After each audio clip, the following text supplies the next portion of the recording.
Estamos começando mais um Growthcast, o podcast oficial da Growth Machine. No episódio de hoje, a gente vai ter um papo sobre carreira empreendedora. O que acontece, né? Eu e o Luiz, a gente estava conversando que o empreendedor, diferente de quem trabalha numa empresa, quem faz carreira profissional, corporativa, que você tem ali, cara, o teu gestor, você tem ali, às vezes, um RH, às vezes, né, um ciclo de pessoas que vão te dar uma direção. Quando a gente empreende, a gente está numa carreira muito solitária, a gente não tem o feedback, tipo a demissão, né? Porque quando você é demitido, você vai ter que partir para uma nova oportunidade e isso vai fazer você aprender. O empreendedor não. Quando ele erra, ele simplesmente abre mão do crescimento ou abre mão de uma qualidade de vida.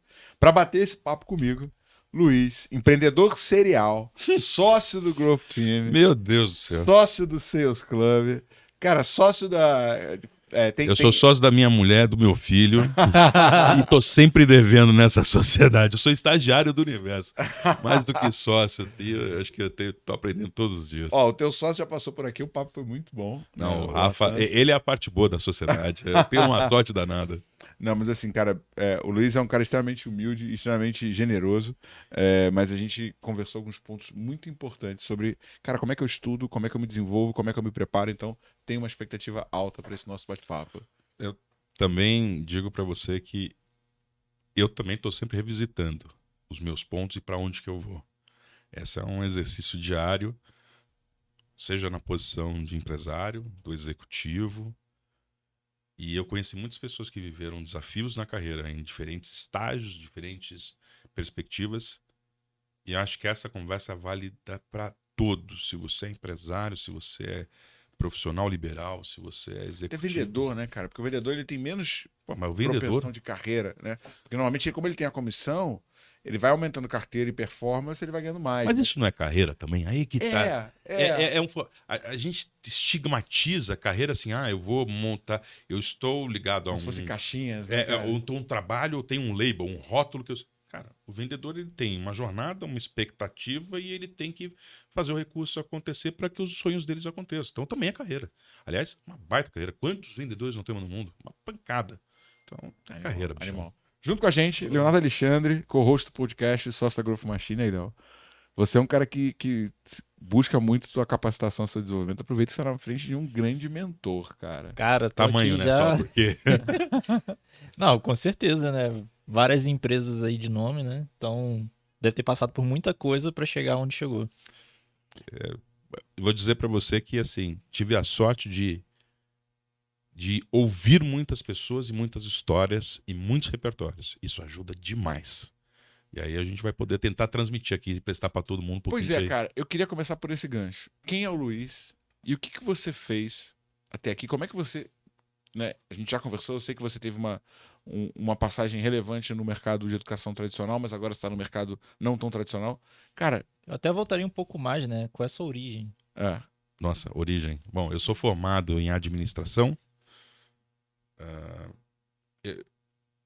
Não para passar o currículo inteiro, mas eu vou passar um pedaço que ele é importante. Eu passei por uma casa que me ensinou muito, que é a indústria farmacêutica. Antes dos anos 2000, eu passei por uma área de vendas da indústria farmacêutica. Ela é, assim, incansável treinadora de pessoas, seja na arte da venda, seja na arte do relacionamento. Passada a indústria farmacêutica, eu fui para o mercado de educação, logo no início dos anos 2000, fim dos anos 90, começo dos anos 2000. Uma empresa já conhecida por todos, que é a Fundação Getúlio Vargas, relevante dentro do mercado nacional de business school, de educação executiva. E lá fiquei por quase 20 anos. Ainda tenho relações com a fundação e tenho negócio com ela. Hoje, graças ao ótimo resultado das nossas empresas, é uma empresa já profissionalizada, né? Ela tem suas estruturas executivas melhores do que eu para tocar a empresa. Eu acho que ter a paixão pela cadeira é um grande erro, né? Então, ali, como empresário, encontrei pessoas melhores do que eu para tocar o dia a dia, fazer a empresa crescer. Então, empresa profissionalizada. E há alguns anos, já há 7 anos, que eu venho procurando mercados de inovação.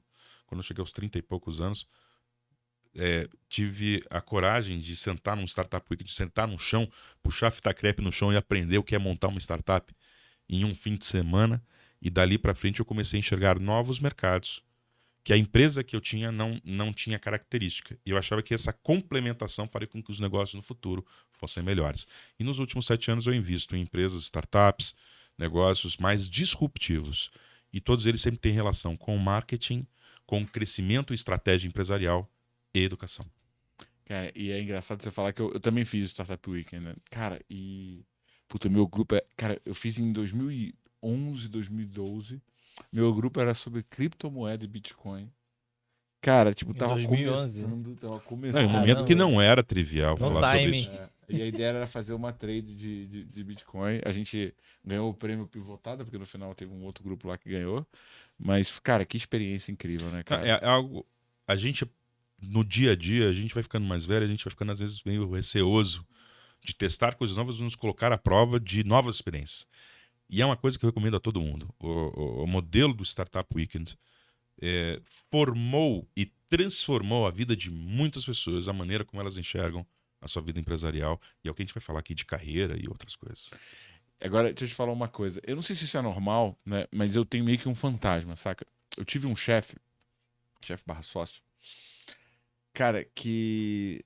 Daí depois, como CEO, eu percebi que quando você tá em cima, os seus defeitos aparecem muito mais do que quando você tá do lado, né? Você tá na visão de todo mundo, tá exposto o dia todo. Cara, só que assim, ele era um cara que tinha uma ambição, tinha um sonho, era um cara que corria atrás.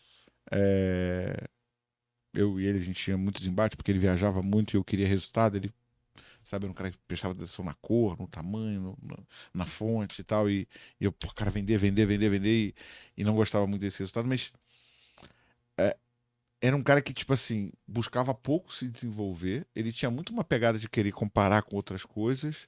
Só que dava pra perceber que ele tava meio que numa espiral ali, sabe? Porque ele não tava num ciclo de evolução. E a gente, como empreendedor, o Peter Drucker ele tem uma fala que ele dizia que a cada 3 anos ele aprendia algo completamente novo, né? Porque assim ele trabalhava a musculatura do aprendizado. Cara, o que você vê, né, para quem tá empreendendo, né? Qual que é o cenário, assim, Cara, como é que eu posso pensar nos passos que eu preciso percorrer, né? E como é que eu decomponho, né? Talvez os meus gaps para pensar em oportunidades de desenvolvimento. Pô, eu vou fragmentar isso aí, é que nem Esse mímica, aqui, né? né? Eu vou Né? rachar isso aqui pra em Eu sei que a- sílaba. eu sei que a pergunta foi longa, né? Não, e ela é ampla, É. absolutamente ampla. A gente não tem se tivesse uma receita de bolo para todo mundo era CEO e ninguém fazia nada, né? Então, assim, a gente precisa decompor isso e separar, principalmente para preservar a singularidade das pessoas. Nós somos 3 pessoas aqui na mesa, nós temos várias coisas em comum. A ambição do empresariado, ter sociedade, diz que sociedade é um casamento sem os benefícios do casamento, da intimidade do casamento. A gente está no mercado razoavelmente inovador para algumas empresas, atendemos alguns mercados, falamos de growth, mas somos totalmente distintos em nossas origens. E se a gente aplicar a mesma receita, nós vamos dar mal. Então, decompondo isso, fala-se muito hoje em algumas coisas como unlearning. Eu preciso desaprender o que eu aprendi antes, porque talvez a maneira que eu aprendi antes, se eu aplicar diretamente, eu vou ter algum problema. E eu preciso fazer um reskilling. Eu preciso reabilitar minha carreira para me enquadrar com diferença. Vamos falar de economia. Tudo que é raro é valioso, correto? E o que você tem mais demanda e pouca oferta também é mais valioso. O que a gente é como trabalhador? A gente oferta um diferencial competitivo. Pode ser os meus contatos, pode ser minha maneira de fazer, pode ser minha velocidade, pode ser minha aplicação. Eu giro pouco, mas ofendo muito. Com alguém que precisa. E aí você vai determinar se isso é ser empregado ou se isso é ser empresário. A conta tem que fechar. E aí você falou sobre aprender em 3 anos ou não, um círculo vicioso. Eu vou voltar um pouco para trás e perguntar para você, ou para vocês que estão aí com a gente, no mercado onde você tem uma moeda que é sua hora de trabalho, o seu conhecimento, sua rede social, qual é o seu papel no mercado? O que você está ofertando e quem acha que aquilo que você tem é valioso? E a gente não pode pensar só a gente, eu acho que eu sou foda, eu trabalho o dia inteiro, perdão pela palavra, tá? Mas, Não, tá em casa. Tá livre. né? Eu acho que eu sou foda, eu faço isso. Alguém enxerga isso mesmo de você? Alguém fala, se eu não tiver isso, eu tô ferrado, cara. Cara, deixa eu pegar esse gancho. Quando você empreende, você funda um negócio. Ok. Primeiro, na maioria das vezes você vai ser uma posição alta dentro do teu negócio, né? Então você tem pessoas abaixo. Dificilmente você vai ter um cargo operacional. é menor que gerente se você é proprietário do É. negócio. Você tem um papel decisor no negócio. Então você já começa a ter uma relação com as pessoas que já tem um desequilíbrio de interesses, né? Não estou dizendo que... A agenda é diferente. A agenda do empresário é: eu entro em mais risco, quer dizer, que se a coisa der errado aqui, eu Sim. tenho que bancar salário, tenho que bancar as coisas, e por isso sou premiado caso a empresa tenha lucro. E você penalizado caso não. Isso é penalizado caso não. O colaborador, em sua maioria das vezes, ele tem menos risco, porque há um combinado de recebíveis, dando certo ou dando errado. O vendedor, em sua maioria das vezes, na característica atual, ele tem um combinado. Meio baixo risco, que é o salário fixo, meio risco, que é o variável. Mas tudo isso está controlado. Se ele fosse o empresário, o spread era maior. Como não? O spread é intermediário. Beleza, já falamos então do retorno que ele existe por estar assumindo essa posição. Mas qual que é o ponto que eu queria explorar? Desculpa. Baixo feedback, porque ele não tem alguém que ele reporta, a não ser o cliente, mas muitas das vezes, né, o feedback do cliente é não voltar, então ele nem recebe. O indicador de resultado é a venda ou não venda. Venda, não venda.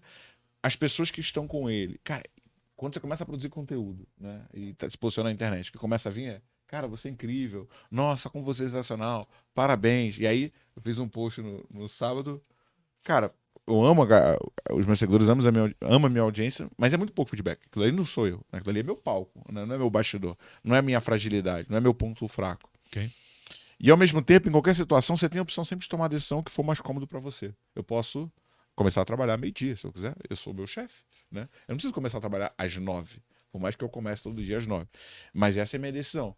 E o teu feedback em relação a se trabalhar às 9, ou às 11, ou às 12, ou às 17, não importa, né? Vai ser o resultado que você tem.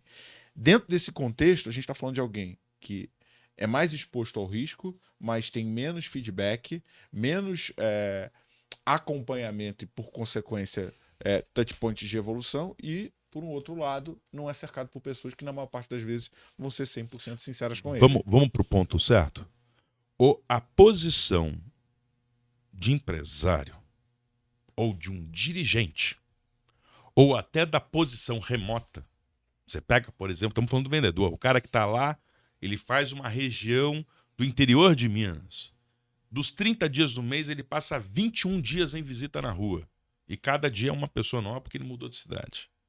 Altamente solitário.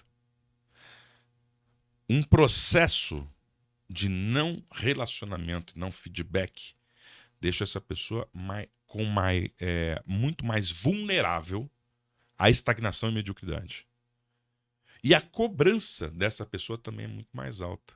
Que nem eu falei, o empresário, quando a bucha, vamos falar assim, tá, chegou no dia 20 do mês, cobertor curto, não tem um dinheiro mais pro fim do mês. A moçada, e aí, chefe, o que nós vamos fazer? E aí você faz o que olhando pra galera? Passa a vulnerabilidade ou vamos pra porrada? Todo mundo pode chorar. E você tem que não. aguentar, porque você é o último da fila. E há uma expectativa dos colaboradores que você tenha soluções ou que você pelo menos tenha o cajado para chamar a moçada para onde tem que ir. Então essa questão da escolha de ser empresário, a escolha tem que ser pela jornada. Parece muito chavão. Puta, que clichê, Luiz. Não, mas é verdade. Porque você vai viver muito mais com a jornada do que com a bandeirinha que você crava no final. Se você olhar só para a bandeirinha que chega no final, a curva até chegar lá vai fazer você desistir no meio do caminho e ficar... porque a pressão é grande. Todos os dias. É ruim ser empresário? Bom, você tem apetite a risco. Aguenta a porrada? Claro que não, é bom pra cacete. Eu sou frágil. Quero ser super diretor, número 1 de uma empresa. Pensa bem. Eu gosto de ter estabilidade. Eu não gosto de viver sem saber se amanhã vai ter ou não vai ter. Será que viver só com variável é pra você? Então, lance da singularidade que eu volto e não... Ninguém vai ter que abraçar a árvore aqui, beleza? Mas eu acho o seguinte... Não é disso que nós estamos Não é disso, falando. não. Cara, você tem que se conhecer pra cacete. Qual é o meu apetite a risco, o que eu tô disposto, o que eu não tô disposto. Se você não tivesse tabuleiro na frente, tudo que a gente vai falar aqui é bullshitagem. Você tem que definir qual é o meu tabuleiro que eu tô disposto e o que eu não tô disposto. Porque as escolhas são suas. Escolher às 9 da manhã, acordar às 9 da manhã ao meio-dia, é sua responsa. Fiz menos resultado a mais empresa. Espera o cacete, pô. Você acordou meio-dia lá, quer trazer o resultado. Então tem um processo melhor para acordar meio-dia. Tem um funil eficiente. Tenha sistemas que façam você chegar lá ao resultado. Então, assim, eu às vezes trato com muita racionalidade as coisas. Começa no autoconhecimento. Aí você fala, o que eu devo estudar? Como eu devo estudar? Quanto eu devo me dedicar? Pô, conheça a si mesmo, defina a meta, vamos fazer um caminho até chegar lá. Não é assim que vocês fazem com o funil de vendas? Total. Pô, por que a carreira é diferente? E qual a diferença de carreira para empresariado? É a mesma, é a escolha do meu resultado futuro. Cara, e aí eu vou para um ponto que é, para mim, o maior desafio que foi o que você provocou, que é a estagnação. O cérebro, né, corresponde a 2% da tua massa corporal, mas consome 25% da sua energia mesmo enquanto você dorme. A gente tem um caminho natural de querer economizar energia, né? Porque a gente está adaptado a isso. Perfeito. E é involuntário.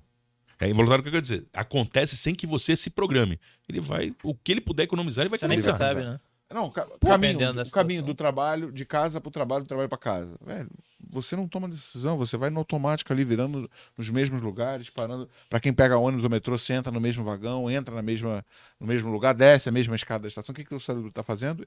Economizando decisão, né? Ele está fixando um padrão. Então a gente já sabe que a gente tem essa primeira armadilha.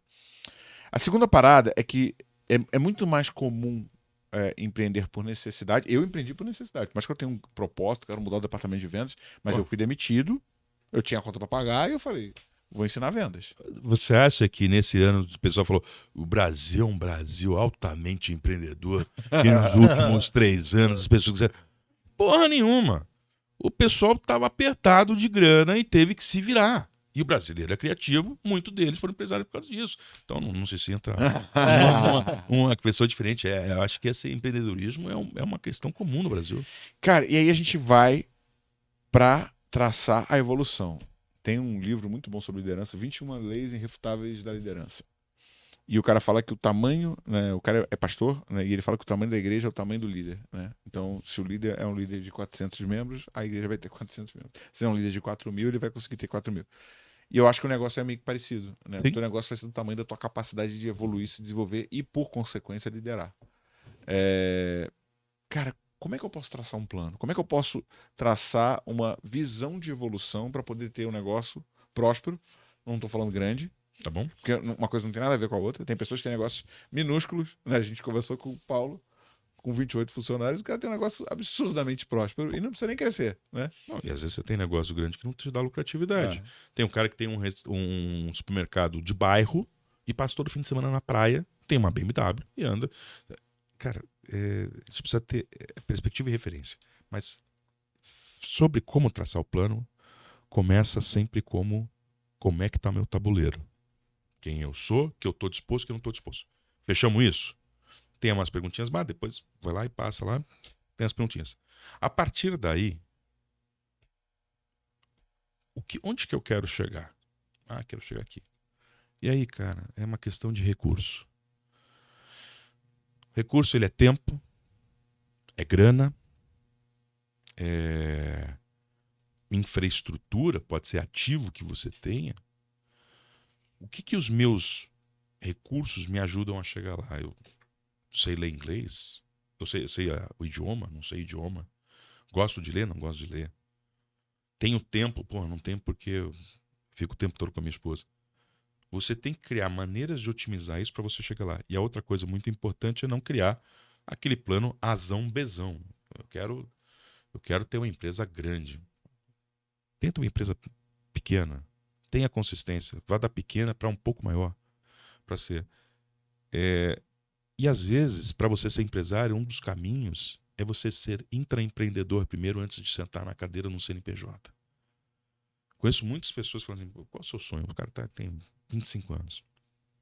Quero ser dono de uma empresa. Muito bem.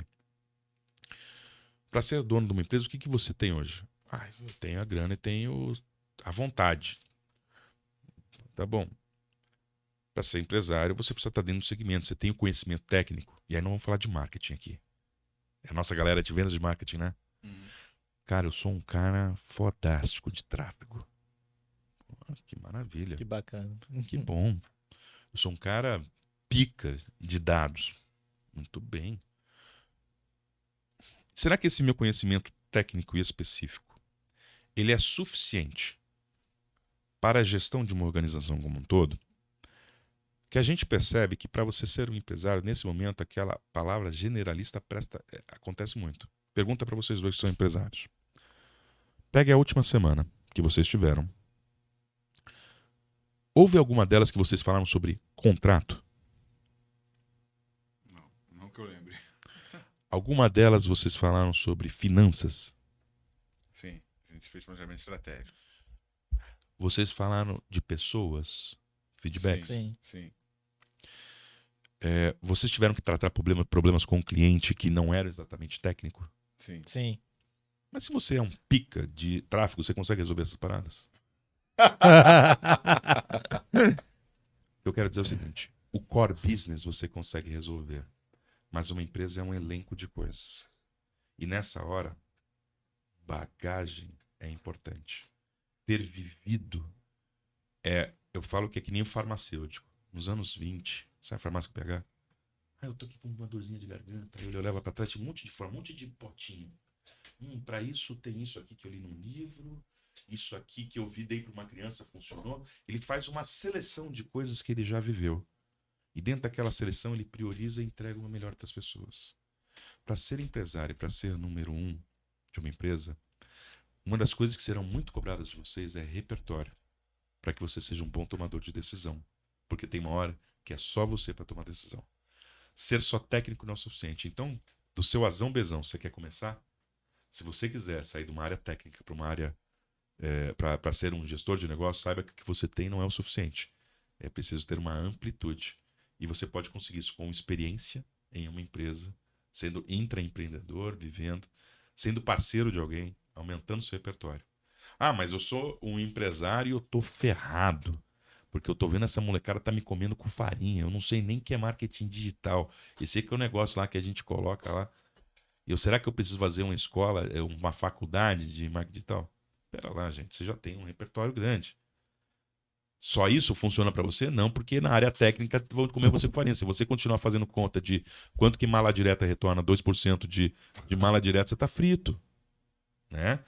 Então, busque entender com outros pares, benchmark, aumentar repertório, cursos de curta duração, imersões, onde você troca com pessoas que são iguais a você, que vivem problemas semelhantes aos seus, para que você aumente suas palavras técnicas, para a hora de sentar e discutir com um profissional técnico, você vai ajudar na decisão. É que nem tem um contador. Você não tem um contador só para acertar balanço e assinar esse negócio. Não, Ele cara, vai te ajudar. e nesse gancho, eu lembro que uma vez eu fui entrevistar um cara para a posição de vendedor, e aí o cara começou a contar a história dele e tal. Aí ele contou para mim assim, cara, comprei um curso lá, uma fórmula de alguma coisa. Me falaram que ia ser fácil fazer lançamento, que eu ia fazer 7 dígitos, O sonho. sei lá o quê. Comecei a investir, saí do meu emprego, foquei nisso. Não, parei de fazer as coisas que eu fazia na minha empresa, foquei nisso. 6 meses não consegui fazer resultado nenhum. Vendi meu carro. Falei, não tô indo com fé, não tô indo com determinação. Botei o meu carro. Era a última coisa que eu tinha. Não consegui, quebrei. Minha mulher me abandonou, eu entrei em depressão. E agora eu saí da depressão e tô buscando voltar a trabalhar para me reerguer. Né? Essa história é... Real. Não, mas ela é surpresa para você? Não é surpresa. Será que essa história já aconteceu com outras roupas antigamente? Com certeza absoluta. Que roupas que nós vimos isso? Não estamos buscando haters na história, mas a gente tem que entender que uma promessa valiosa é uma promessa verdadeira. Às vezes existiram aventureiros que montaram sistemas de franquia. Não estou falando das sérias, mas tiveram alguns aventureiros. Não. Tem um negócio que eu não sei se você pegou essa época, que teve uma bomba dessa no Rio. Que o cara te vendia uma farinha. Tu pegou esse golpe? Ele vendia uma farinha, um saco de farinha, mas custava, sei lá, R$50. Você pegava a farinha, fazia uma rosquinha com essa farinha, assava, botava num saco e ele comprava cada saco por 40. Então, assim, uma farinha que você pagava 50 se transformava em 400. E você tinha que vender farinha para outras pessoas. Era o quê? Era uma pirâmide, né? O marketing multinível decente existe, mas muitos deles, e aí eu acho que aí o pensamento crítico. Luiz Paulo, qual que é a lição que você me dá para os dias atuais? Pensamento crítico, habilidade do futuro. Então, assim, eu tô olhando para os louros de quem se tornou empresário ou para a jornada? Mas aí eu acho que também entra que às vezes as pessoas se enganam sobre o que é ser empresário, o que é ter um negócio. Não, mas o ponto dessa história que eu ia colocar, beleza, tem a ver com saber o que é ser empresário, mas, cara, por exemplo, eu contratei recentemente uma profissional, a Dani, pra me ajudar a escolher roupa, né? Ok? Aí minha mulher fala assim, cara, essa roupa com essa aqui, você acha que combina? Eu falei, cara, não sei. Eu não tenho esse conhecimento. Eu mal consigo entender as cores. Por isso que eu trago um profissional. E aí, eu acho que é muito importante o empreendedor entender do que você falou do core. Cara, será que para o Thiago ter sucesso, ele tem que aprender moda e combinação de roupa? Ou não? Ou será que essa é uma habilidade que eu posso contratar alguém especialista? Eu preciso investir 1 ano, 2 anos, entendendo qual é o padrão de Perfeito. corte de roupa? É fator crítico de sucesso, eu preciso do conhecimento, qual que é o custo, eu posso terceirizar. Você tem que otimizar essa balança o tempo todo. Aí cara. vira e mexe, chega pra mim e fala assim, cara, como é que você aprendeu a lançar? Eu falei, não sei lançar. Como assim você não sabe lançar? Você fez diversos lançamentos? Não. Eu fui atrás de pessoas que me complementavam. Eu sei falar, eu sei dar palestra, eu sei usar copy, eu sei ser persuasivo, mas lançar eu não sei. E eu nunca vou estudar tráfego, landing page, automação. Por mais que eu tenha alguma noção disso, que eu vou discutir contigo quanto Vai ao custo gastar por muito lead, tempo. mas eu não vou percorrer essa curva de aprendizado. Né? E eu acho que o grande desafio... E às vezes nem vale a pena, porque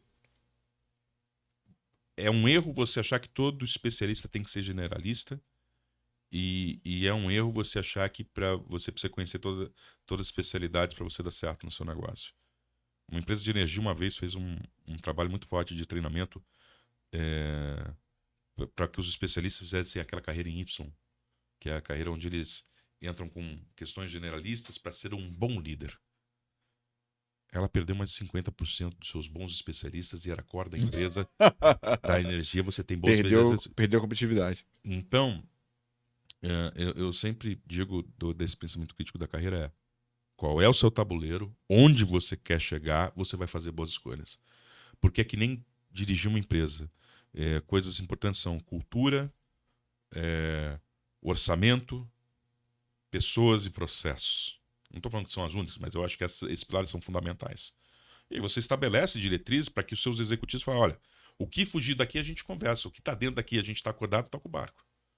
Agora, eu queria fazer uma provocação, Luiz, que é o seguinte. Eu sei que você tem uma visão muito ampla do mercado de educação, né?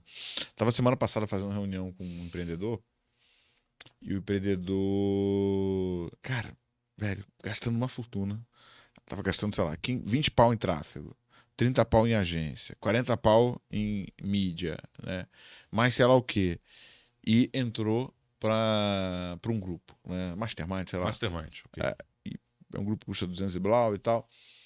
E ele falou pra mim assim, Thiago, é muito legal os encontros, eu me divirto muito, eu tomo champanhe, converso com outros empresários, mas eu tô no mesmo lugar que eu estava 1 ano atrás. Ok. Né? Cara, me explica, cara, como é que é a tua visão desse mercado? O que você entende que tem ali de possibilidades, uma vez que eu tracei esse plano, né? E onde que o empreendedor, o empresário pode buscar essas caixinhas para serem preenchidas? Primeira coisa importante, cara, não tem uma única alternativa de capacitação. A boa agora é essa. A boa lá era aquela. Vamos devagar.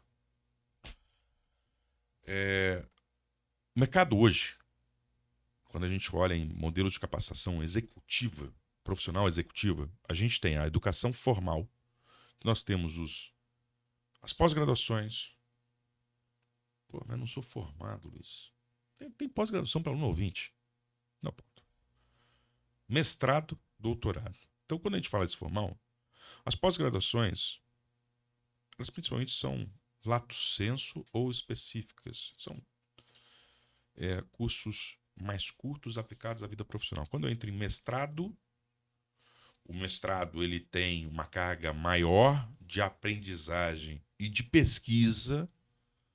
Então ele pode formar tanto o profissional mais profundo como um docente ou um pesquisador, e o doutorado, praticamente um pesquisador, uma pessoa que está olhando para as coisas mais complexas.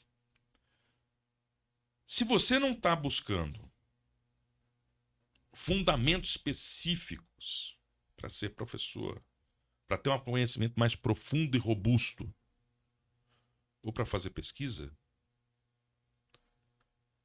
Você entra com um senso mais crítico. Será que esse é o curso para mim? Ah, mas aí eu tenho agora os cursos livres. São os cursos de curta duração, as imersões. Eu vou deixar o Mastermind para o lado, que eu ainda vou fazer uma mais sobre ele.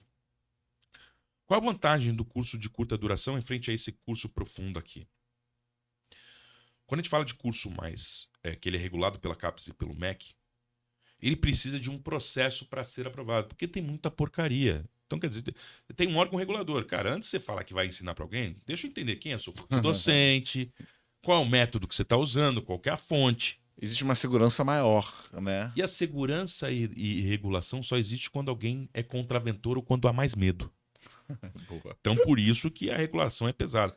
E com esse processo todo, imagina que tudo que você vai lançar, entre a ideia e o negócio chegar no aluno, demora 1 ano, No mínimo. 2 anos. No mundo veloz da tecnologia, a gente consegue admitir começar a ensinar uma coisa depois de 2 anos que ela foi lançada? Alguém vai ficar para trás, não é isso? Livro, né? O Desatualizado. livro, né, cara? Até ele ser impresso, ele já tá desatualizado. Então, o curso livre entra na primeira brecha é da velocidade que a pós-graduação não consegue entregar. Pô, eu vou fazer um curso de Lean, eu vou fazer um curso de Agile, eu vou fazer um curso de Growth Hacking. Até isso aqui virar algo protocolar, passado pela regulação, demora um pouco. Por isso o Já curso vê outra livre vai... coisa. E é o lance do testa rápido da startup. Vai pro MVP, pau na rua. Então você consegue muita coisa nova por aqui, que eu acho que entrou o marketing digital, entrou as novas tecnologias, as novas habilidades. Segunda coisa, a gente vive a época da infobesidade. Infobesidade. É muita informação, cara. Tem de tudo que é lado. Então, é preciso curar a informação e a gente está um pouco cansado. Então, as pessoas procuram hoje maneiras de aprender mais rápidas, menos chatas. E isso, os cursos de curta duração, os novos formatos de aprendizado online ajudam muito. Não, e se você pegar assim, por exemplo, né? No passado, cara, você precisava saber qual que é a voltagem dessa lâmpada e como trocar ela. Sim. Agora, você acessa o conhecimento quando você precisar, né? O Google, Está né? à sua disposição. Cara, foi passar... Há uns anos atrás, foi dormir lá em casa um casal de amigos, né? E a gente tinha um segundo quarto, mas que a gente não tinha comprado a cama ainda. E eu fui no Extra, comprei aquele colchão inflável, Sim. né? Peguei o colchão inflável, ele vem com uma bomba, meu irmão, e Dale, tô lá dale. bombeando. Meu irmão, 40 minutos, meu braço doendo, eu tudo suado, parecia que eu tinha feito uma aula de spinning e o colchão na metade. Não é possível. Isso eu não tô enchendo do jeito certo. Falei, cara, aí veio a Júlia, a nossa filha. Dá uma olhada no YouTube, como encher colchão inflável. Cara, você não vai acreditar, maluco. O cara vem, tampa essa entrada que eu tava enchendo, abre o lugar de tirar ar, pega um secador de cabelo, encaixa ali. Tá cheio. Um abraço. Então, assim, o conhecimento deixou de ser algo que eu preciso preservar, como Sócrates, como Aristóteles, como, né, Sônia, que muitos outros precisavam por anos estudar e acessar quando necessário, e ele passou a ser líquido, né? E aí sempre em Bauman que fala da modernidade líquida, que as pessoas têm muitos canais de aquisição de informações, basta você saber interpretar onde eles estão. E para eu chegar aqui desculpa, até voltar aqui para a gente fechar aqui do Mastermind, tem uma lei ou um conhecimento, vamos dizer, plural, ele não pode ser até empírico, que 40% da qualidade percebida desses cursos de pós-graduação, onde qualquer coisa de profissional, vinha da relação entre as pessoas. Faz muito sentido. Porque as pessoas percebiam, pô, aquele negócio lá que ele falou, eu não sabia, a empresa dele é de mercado de alimentos, minha empresa é de indústria, outra indústria. Eu aprendi a fazer pela dúvida que ele teve ou pelo problema que ele viveu. A pessoa perdeu emprego, ela conseguiu emprego no outro mercado pelo colega de sala de aula. Precisava contratar alguém, um cara que falava bem, ele contratou. Então, esse intercâmbio eram responsáveis por 40% da qualidade percebida dos cursos. E aí, quando você pega empresário, lembra que o empresário executivo é uma posição solitária e todo mundo olha para cima? Todo mundo quer pertencer a algo.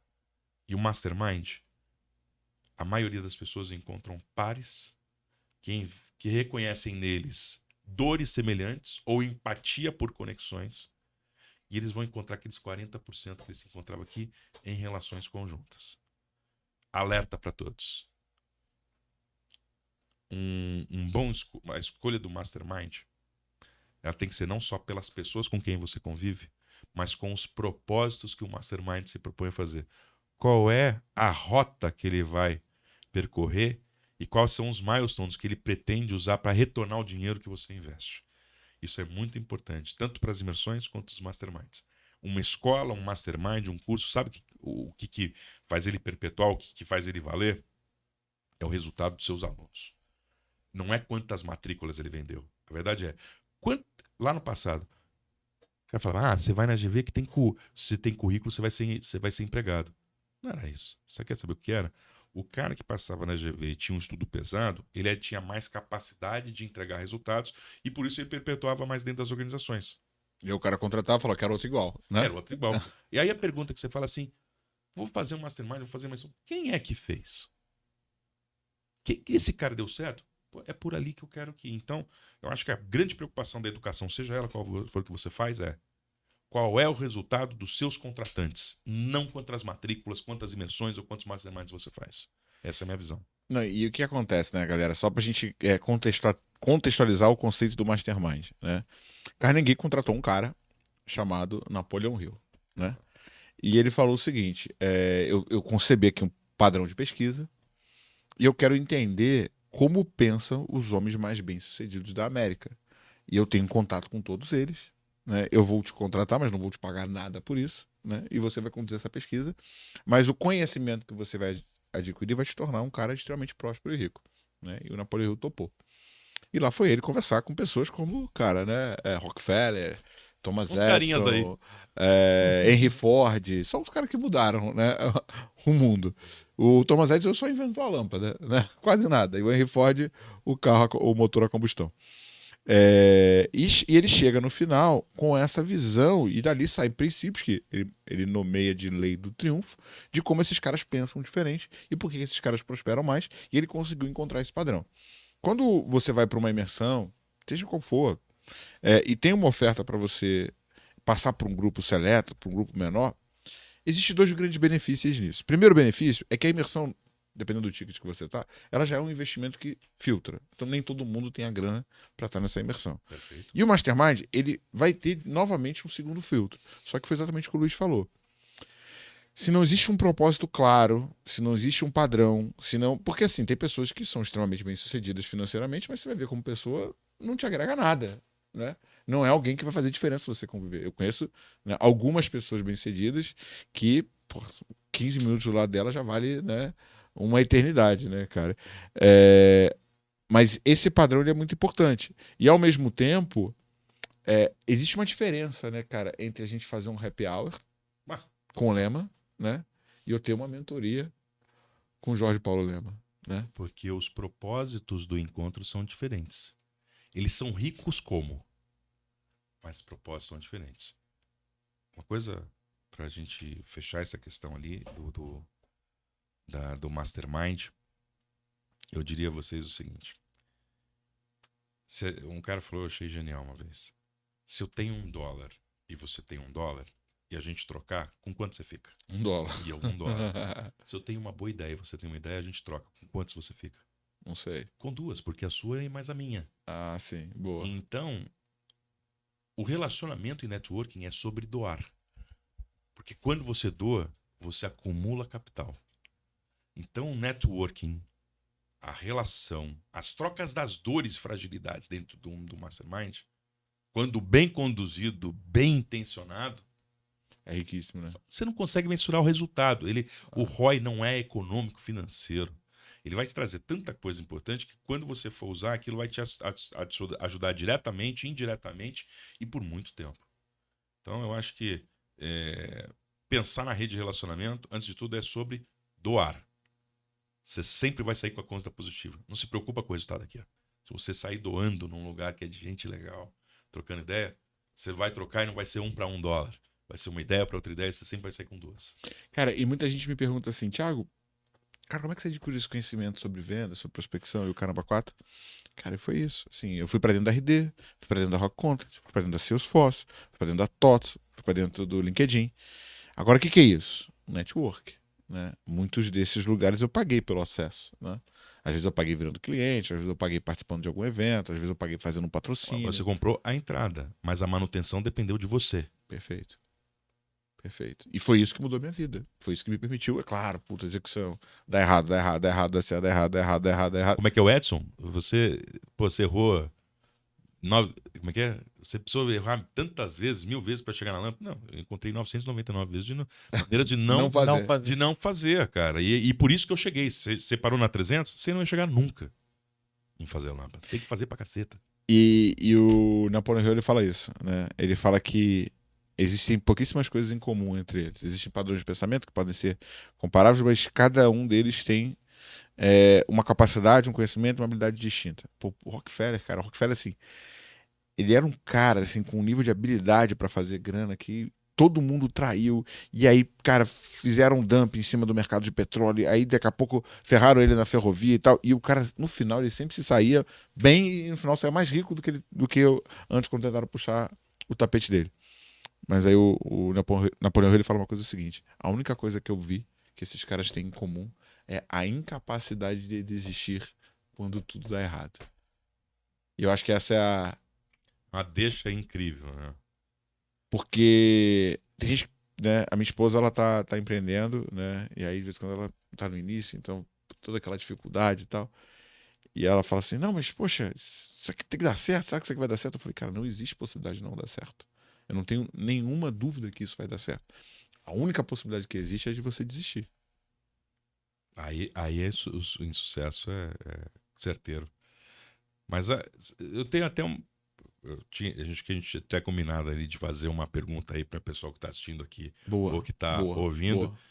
Em que momento da carreira você está, né? Acho que você é um especialista que está ambicionando uma carreira executiva maior e quer segurança. Você é um profissional especialista que quer uma carreira empreendedora. Ou você é um empreendedor que quer saber um pouco mais das especialidades porque tem medo de ficar na mão dos outros ou ficar para trás.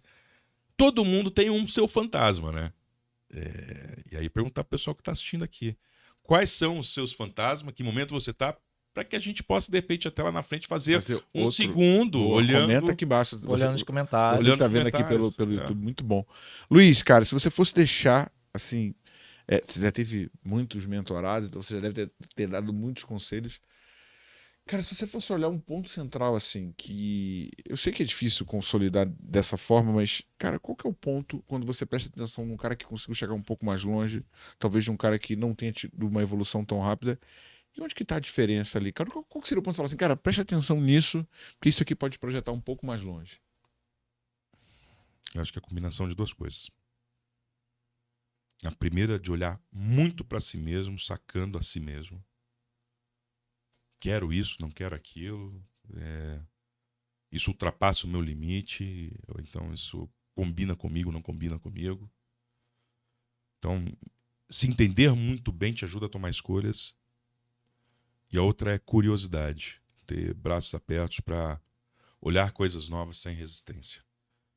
Você não precisa fazer parte das coisas novas, mas eu acho que você tem que ter curiosidade para saber como elas são, para depois definir se você quer fazer parte ou não delas, né? Eu acho que a falta de conhecimento a si mesmo faz com que você tome decisões que têm grande probabilidade de frustração lá na frente, e a responsabilidade é sua por não ter se visitado.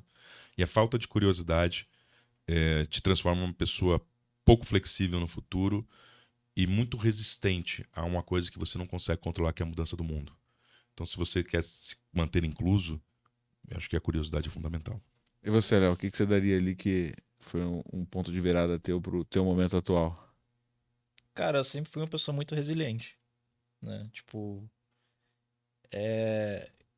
resiliente no sentido que, cara, eu persisto numa coisa quando tá na minha cabeça até eu conseguir, né? E, tipo, o Thiago começou a empreender por necessidade, eu já tinha isso na minha cabeça. Eu não sabia exatamente o como, mas eu sabia o que eu queria. Falei, cara, preciso aprender mais. Eu entendi que eu precisava aprender mais, que foi o que você comentou, cara, ter coisas ali no caminho, né?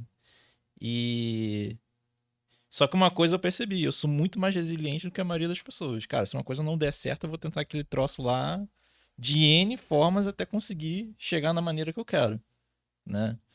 Então eu acho que resiliência é muito importante. Cara, se eu fosse complementar um ponto, eu não sou um cara muito da escola tradicional, de aprender na academia, né? Eu fiz graduação, fiz pós-graduação. Quando eu terminei de fazer a pós-graduação, eu li um livro sobre os empreendedores de sucesso e vi que 99% deles não tinham terminado a faculdade. Eu fiquei com vontade de voltar na faculdade e falar: toma, pega meu diploma de volta que eu não quero essa porra. Mas, cara, se eu fosse considerar o que é mais importante, o que foi mais importante pro meu aprendizado, eu sou um cara muito bom de me conectar. O Léo fala isso, cara, 15 minutos conversando com os caras. Ah, não, foi o Renan que falou isso comigo no Natal.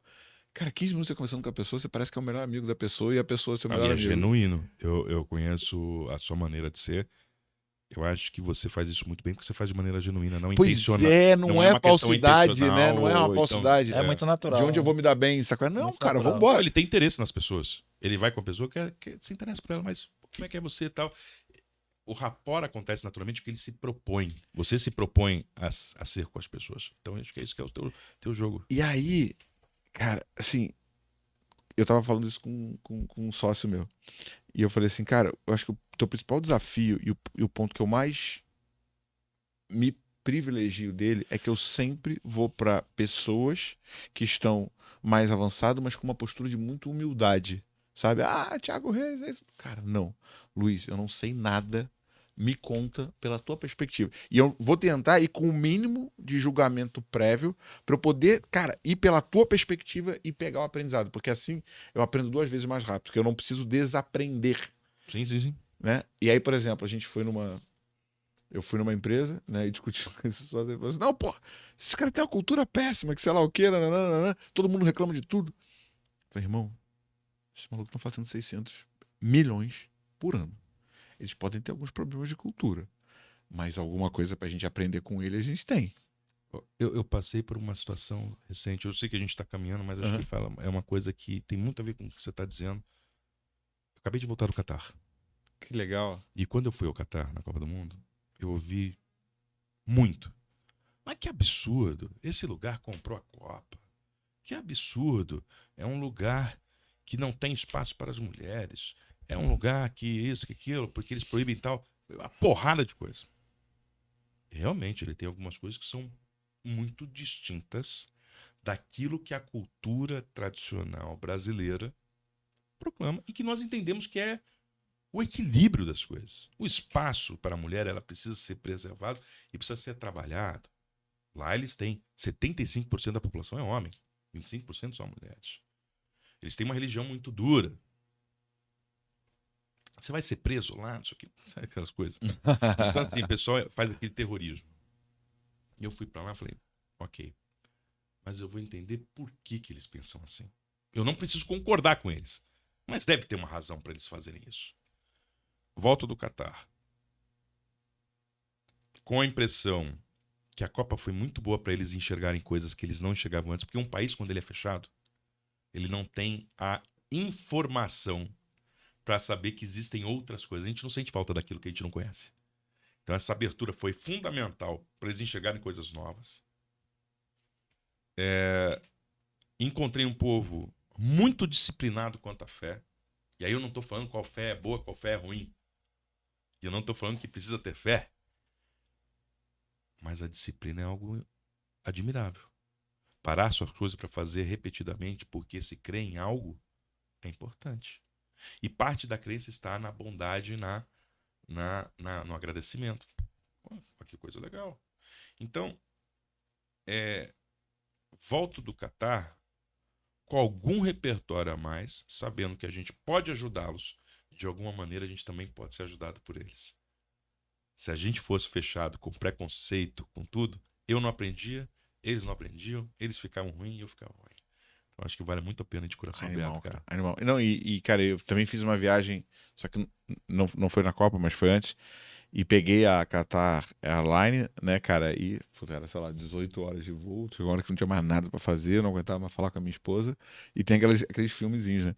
E eu fui vendo, cara, as cenas dos lugares turísticos do Qatar. Pô, fiquei morrendo de vontade, me arrependi de não ter botado uma escala mais alta no Qatar, porque tinha muito lugar bacana pra visitar. E é um lugar que eu quero voltar pra Acho que visitar. vale a pena conhecer a história de qualquer país que você vá, qualquer civilização. E pode ter certeza que você vai ficar mais encantado pela humanidade E você vai sair com um repertório maior para poder dividir com outras pessoas. Animal, animal. Luiz, cara, sem palavras, sem palavras. É que Assim, deve ter sido ruim a beça, né? Então eu não tenho não, palavras pra não, impactou pra caramba. Assim, várias reflexões aqui. Cara, eu sempre falo, né, que o podcast é uma consultoria gratuita que a gente arranca dos outros, né, cara? Cara, é uma evolução muito grande que a gente tá tendo, né? Tipo, desde que a gente começou a gravar. Não, e a sorte É de quem absurdo. que é da sua audiência do Growth Machine. Eu dizer para vocês que eu tô honrado de participar, eu tenho uma admiração muito grande, Thiagão, cara do Não, bem. e vamos fazer mais parcerias. Inclusive, né, vai ser difícil a gente voltar pro nosso estúdio agora, né, dona Júlia? E dizer pro pessoal que assim, se Growth Machine hoje é grande e tem esse espaço, é porque a comunidade é protagonista dele, participa, Total. traz informações para vocês, interage. Então, quero dizer que eu sou como mais um deles aqui, participando junto do projeto de vocês. Muito obrigado por estar aqui com vocês, falando Poxa. sobre carreira e gente, que é uma coisa que eu gosto muito. Sem palavras. Luiz, quem quiser trocar ideia contigo, qual que é o melhor canal? Como é que te acha? Luiz com Z, Paulo Teixeira, em qualquer uma das redes você me encontra. É um prazer falar com vocês aí. Muito bom. Léo? LinkedIn, Leonardo.alexandre.si. Boa. Ó, você que chegou até o final, cara, assim, a carreira são importantes decisões que você precisa fazer. Um ponto que eu brigo, né, inclusive com os meus sócios, né, estamos com problema de RH. O que nós vamos fazer? Vender mais. Estamos com problema de tecnologia. O que a gente vai fazer? Vender mais. Estamos com problema de infraestrutura. O que nós vamos fazer? O que nós vamos fazer? Vender mais. Então é o seguinte, a gente montou uma imersão chamada Imersão Growth Machine, onde durante 2 dias você vai entender a nossa metodologia de vendas. Como é que a gente desenha funil, como é que a gente gera demanda, como é que a gente qualifica, como é que a gente chuta pro gol. O que eu usei para vender para 8 das 10 maiores empresas de tecnologias. O que o meu time faz pro Thiago sair da sala de casa para um time de quase 100 pessoas, com crescimento de 100% ao ano durante 4 anos seguidos. Quer entender como é que você aplica isso no teu negócio? Não vai ser livro, não vai ser teoria, vai ser o que eu apliquei para ter o E resultado como que eu tô tendo automatiza hoje. também, né? Pra escalar e te liberar tempo, né? Porque eu vejo que a maioria dos empreendedores fica ali igual escravo. Preso em atividade operacional. Ou atividade operacional. E assim, hoje em dia não tem essa necessidade necessariamente, porque você pode automatizar muita coisa. Link na descrição desse episódio. Você precisa passar por uma aplicação. Alguém do meu time vai entrar em contato contigo.